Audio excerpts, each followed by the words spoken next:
Welcome. In this session, we will look at what the second derivative tells us about the behavior of a function. There are several different ways it turns out to describe this. We'll follow the tradition in calculus textbooks, which describes this in terms of behavior of the first derivative. I will explain the meaning of this, origin of the terminology, and different ways of looking at it in just a minute. But let's just take the definition first. If the first derivative is increasing, we say that the graph is concave up, or even the function is concave up. To understand the origin of the name and what it means for behavior of the function or shape of the graph, let's look at a typical example of a function with the increasing f prime.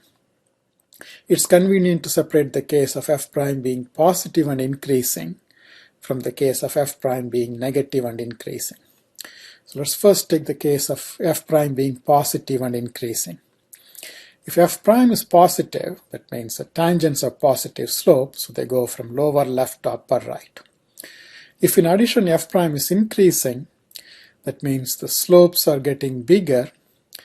They're also positive, so bigger positive slope means steeper straight line going from lower left to upper right. So the tangents present a picture like this. As we go further right, the tangents are getting steeper. So the graph of the function should follow along these tangents, so will look something like this. Note that if f prime is non-zero, then the graph must be curved, because a straight line has zero second derivative. And this curve has a concave side and a convex side, and the concave side is facing up. This is the origin of the name concave up. There are other ways to describe the geometry of a graph like this. If you draw the tangent at any point, you see that the graph is above the tangent.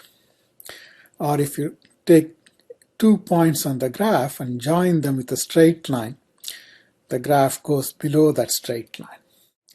But what if f prime is negative? Take a function whose derivatives are negative but are increasing. When a negative number increases, it moves further to the right, so it's closer to 0, so its absolute value is smaller. If f prime is negative, the tangent goes from upper left to lower right, but if you make the absolute value smaller, straight line is getting a little bit less steep. So the tangents look like this. They are getting less steep as you go from left to right, but they're always upper left to lower right. Now you draw the graph following these tangents, you get a picture like this. Note that the concave side is still facing up. If you draw the tangent at any point on the graph is still above the tangent. It's still below the straight line joining any 2 points on the graph. So it means if a function has increasing first derivative, whether it's positive or negative, it lies above its tangents and below the lines joining points on the graph. If the second derivative exists, if function is twice differentiable, then first derivative is increasing precisely when the second derivative is positive. In practice, this is what we will use to determine concavity. Do the sign chart for the second derivative and go from there. So far we've been talking about concave up, that is f prime increasing. The flip side is if f prime is decreasing. It looks very much like the previous kind of graph turned upside down. I will very quickly show you what kind of picture you get. If f prime is positive and decreasing, then the tangents are getting less steep as you go from left to right. So you get a picture like this. And following along that, we get the graph of the function. This time the concave side faces down, and the graph is below its tangents, above line joining any 2 points on it. If f prime is negative and decreasing, so a negative number gets smaller when it moves further to the left, which is away from 0, so the absolute value increases. So if f prime is negative and decreasing, The tangents go from upper left to lower right but are getting steeper. So you get a sequence of tangents somewhat like this. So the graph looks like this. The concave side is still facing down. The graph is still below its tangents and so on.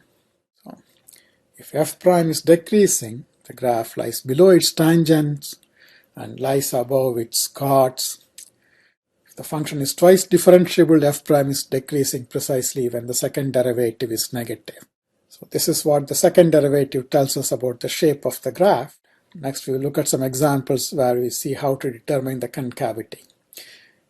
The drill is the same as for increasing and decreasing, except we do it with the second derivative. Find the second derivative, do the sign chart of the second derivative, and then look at where the second derivative is positive, where it's negative. So let's take a simple example. A cubic changes its concavity. Yes, quadratic does not. We know that from knowing what the graph of quadratic polynomials are. They're parabolas. So the simplest non-trivial example of determining concavity is a cubic polynomial. So let's start with that. We have been working with this polynomial x cubed minus 3x squared minus 9x plus 11. Now we are going to do its concavity. We'll find its first derivative, differentiate that again to find its second derivative. It's 6x minus 6, or 6 times x minus 1. It's positive when x minus 1 is positive, it's negative when x minus 1 is negative.